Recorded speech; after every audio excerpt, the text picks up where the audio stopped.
Cut cut cut, go back. Aniket की आवाज में अब फ्रस्ट्रेशन साफ साफ सुनाई देने लगा था।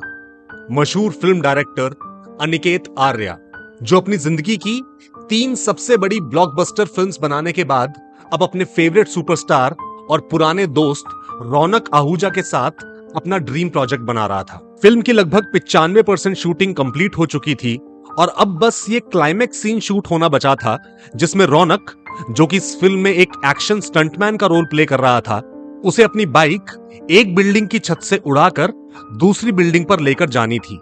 लेकिन सिर्फ इसी एक शॉट को बार बार रीशूट करते करते अब पूरी टीम को 1.5 दिन हो चुके थे। रौनक चाहे कितना भी बड़ा सुपरस्टार क्यों ना हो, रीटेक्स देने के मामले में कभी कोई दिक्कत महसूस नहीं किया करता था। लेकिन करीबन 1.5 दिन से एक ही शॉट को रिपीट करते करते अब उसका पेशेंस भी जवाब देने लगा था। और दूसरी तरफ हर रीटेक के साथ अनिकेत की बढ़ती फ्रस्ट्रेशन ने सभी को सोचने पर मजबूर कर दिया था कि आखिर ये सीन ओके हो क्यों नहीं पा रहा है। 2 और रीटेक्स के बाद अनिकेत ने झल्लाकर पूरी टीम से कहा, पैकअप, और ये कहकर वो सेट छोड़कर चला गया। पैकअप। सब लोग हैरानी से एक दूसरे का मुंह देखते रह गए। लंच टाइम में ही पैकअप। सभी के साथ साथ रौनक को भी समझ में नहीं आ रहा था कि आखिर अनिकेत को हुआ क्या है। खैर, उस दिन उसने माहौल को थोड़ा ठंडा करने के लिए पूरी क्रू के साथ में ही लंच किया। इस पूरी फिल्म की शूटिंग के दौरान सभी लोगों ने खूब एंजॉय किया था और कैसे इस फिल्म की शूटिंग लगभग पूरी हो गई थी किसी को पता भी नहीं चला था। लेकिन ये क्लाइमैक्स सीन, ना जाने इस क्लाइमैक्स सीन में ऐसा क्या था जो किसी की समझ में नहीं आ रहा था। पैकअप होने के बाद होटल वापस लौटने पर शाम के करीबन 7 बजे रौनक ने फैसला किया कि वो एक बार अनिकेत से जाकर बात करेगा। और जब वो उसके रूम में पहुंचा तो उसने देखा कि अनिकेत ने अच्छी खासी शराब पी रखी है और उसे देखकर साफ समझ में आ रहा था कि वो कुछ ज्यादा ही परेशान है। अनिकेत, यार बात क्या है?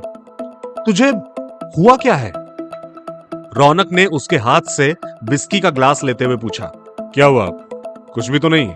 ये कुछ भी नहीं होने में इतनी शराब पी रहा है तू? तू जा यार, तू नहीं समझेगा। मैं नहीं समझूंगा, मैं नहीं समझूंगा। ये तीसरी फिल्म कर रहे हैं हम साथ में अनिकेत। तेरे बिना कहे किसी भी सीन में तेरी डायरेक्शन समझ लेता हूं मैं, और तुझे लगता है कि मैं नहीं समझूंगा? ये फिल्म नहीं है रौनक, ना ही कोई सीन है। ये असल जिंदगी है और यहां चीजें समझना इतना आसान नहीं है। अच्छा, क्या हुआ असल जिंदगी में? बता मुझे, चल बता। रौनक ने थोड़ा जोर देकर कहा तो अनिकेत एक पल के लिए थम गया और फिर अचानक उसके मुंह से निकला, बलराम सिंह। हाँ, फिल्म में मेरे कैरेक्टर का नाम है ना बलराम सिंह। क्या हुआ उसमें? फिल्म नहीं रौनक, बलराम सिंह असल में एक इंसान था, जीता जागता इंसान, एक स्टंटमैन था। मतलब अब नहीं है, मर गया मेरे हाथों। क्या? हाँ, मैं नया नया इंडस्ट्री में आया था, जोगी सर की फिल्म में असिस्ट कर रहा था। पहली फिल्म थी मेरी। बहुत घबराया सा रहता था। जोगी सर जैसे स्ट्रिक्ट डायरेक्टर के साथ और भी ज्यादा डर लगा करता था। हम लोग फिल्म का क्लाइमैक्स शूट कर रहे थे। बलराम सिंह को बाइक एक बिल्डिंग की छत से उड़ाकर दूसरी बिल्डिंग पर लेकर जानी थी। उसने शॉट से पहले मुझे आकर बताया कि बाइक के ब्रेक्स ठीक से लग नहीं रहे हैं। उस वक्त रिप्लेसमेंट में कोई और बाइक भी नहीं थी। मैंने उसे समझाया कि अगर अब शूटिंग रोकी तो जोगी सर बहुत नाराज हो जाएंगे। वो बिना किसी आनाकानी के मेरी बात मान गया और फिर छत के आखिरी कोने पर जहां बाइक को रोकना था, बाइक नहीं रुकी। नीचे फ्लोर पर पैडिंग थी, लेकिन बाइक ऐसे गिरी कि बलराम सिंह की गर्दन की हड्डी टूट गई और वो वहीं।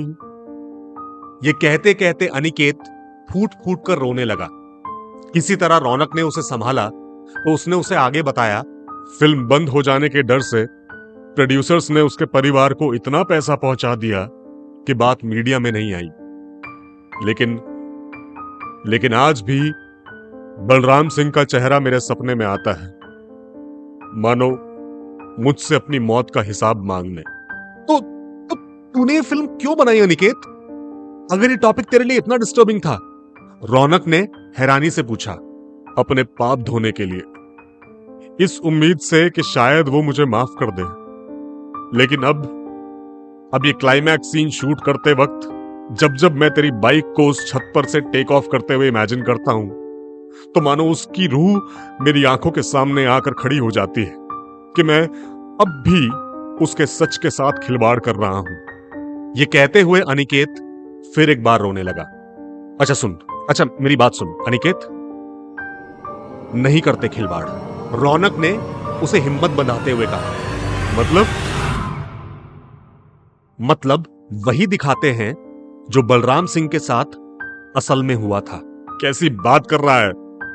मेरी फिल्म का हीरो कभी नहीं मरता।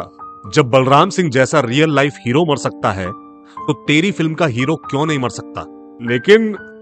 लेकिन कुछ नहीं। ये फिल्म उसी के लिए शुरू की थी ना तूने, तो खत्म भी उसी के लिए ही करते हैं। बलराम सिंह के सच को दुनिया तक लेकर जाते हैं। रौनक की आवाज में वो विश्वास और सच्चाई सुनकर मानो अनिकेत को एक नई हिम्मत मिल गई। अगले ही दिन उसी तरह क्लाइमैक्स शूट हुआ जैसा असल में बलराम सिंह के साथ हुआ था। बाइक स्टार्ट हुई, छत के आखिरी कोने तक पहुंची और फिर वहां से क्रैश कर गई। पूरी यूनिट इस तरह से नया क्लाइमैक्स देखकर हैरान थी, लेकिन जब इसी क्लाइमैक्स के साथ फिल्म रिलीज हुई तो फिल्म ने दुनिया भर में धूम मचा दी।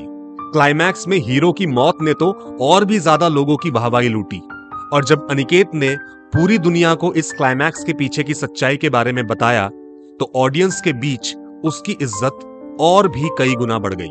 वैसे दूसरी तरफ अनिकेत के राइवल्स ने इसे उसका एक और पब्लिसिटी स्टंट बताया, लेकिन फिर उस दिन के बाद बलराम सिंह ने कभी भी उसके सपने में आकर उसे परेशान नहीं किया।